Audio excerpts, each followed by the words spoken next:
मुंडे के एक्शन से मचा तहलका। महाराष्ट्र में मिलावटखोरों के हौसले पस्त।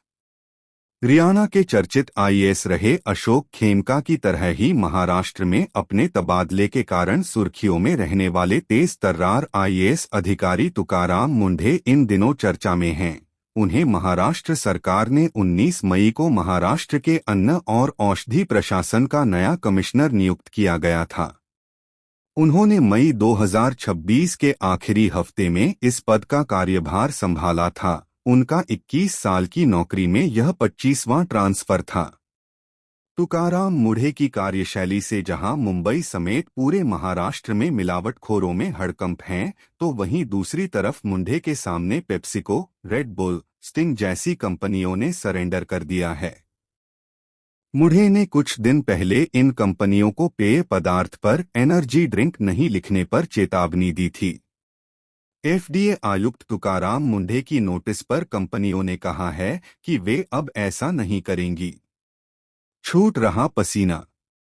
तुकाराम मुंढे ने एफडीए कमिश्नर की जिम्मेदारी संभालते ही उन्होंने महाराष्ट्र में मिलावटखोरी, नकली दूध, नकली पनीर और अवैध गुटखा माफियाओं के खिलाफ राज्यव्यापी छापेमारी कर बड़ी कार्रवाई शुरू की थी। इससे मिलावटखोरों का पसीना तब छूट गया था जब उन्होंने प्रतिबंधित खाद्य पदार्थों के निर्माण, परिवहन और बिक्री के शामिल आरोपियों के खिलाफ मकोका के तहत कार्रवाई के आदेश दिए थे। उनके इस आदेश को बॉम्बे हाई कोर्ट की नागपुर बेंच में चुनौती दी गई है। मुंढे ने यह आदेश 12 जून को खाद्य सुरक्षा एवं मानक अधिनियम के तहत जारी किया था। मुंढे के बड़े फैसले।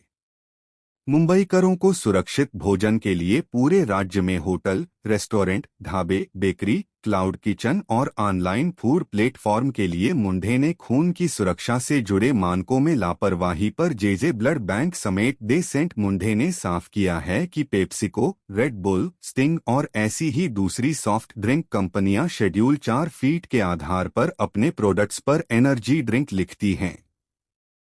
नियमों के अनुसार उन्हें एनर्जी ड्रिंक लिखने की इजाजत नहीं है और कंपनियों को नोटिस भेजे गए हैं। अब से वे ऐसा नहीं लिखेंगी। अहमदनगर जिले में एक स्कूली छात्र की मौत के बाद विधानसभा में इस मुद्दे पर जोरदार बहस हुई। इसके बाद राज्य सरकार ने सभी स्कूलों के 500 मीटर के दायरे में स्टिंग जैसे ड्रिंक की बिक्री पर रोक लगाने का ऐलान किया। स्कूली बच्चे की मौत के मुद्दे पर जोरदार बहस हुई। इसके बाद राज्य सरकार ने सभी स्कूलों के 500 मीटर के दायरे में स्टिंग जैसे ड्रिंक्स की बिक्री पर रोक लगाने का ऐलान किया। एफडीए ने गलत ब्रांडिंग, गुमराह करने वाली जानकारी देने के लिए 10 से 12 बड़ी कंपनियों को नोटिस जारी किए थे। इनमें स्टिंग, रेड बुल, मॉन्स्टर और कैंपा शामिल हैं। ट्रांसफर के लिए 250 करोड़ की सुपारी। एफडीए आयुक्त तुकाराम मुंढे की एक्शन पर विपक्ष खुश है।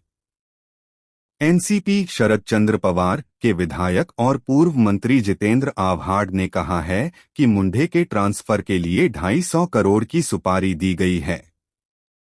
आव्हाड कहना है कि मिलावटखोरों और ड्रग माफिया लॉबी मुंढे से खुश नहीं है। वह मुंढे का ट्रांसफर कराने की फिराक में है। उनका कहना है कि मुंढे ने जिस तरह से छापे मारकर करोड़ों का स्टॉक बरामद किया है, उसके बाद मिलावटखोरों, गुटखा, दवा और सौंदर्य प्रसाधन कारोबारियों में हड़कंप है। मुंढे की टीम ने शिरडी में साईं मंदिर इलाके में छापा मारकर 500 किलोग्राम पेड़ा पकड़ा था। इस विभाग के मंत्री नरहरि जिरवाल ने आव्हाड के बयान को गलत बताया है।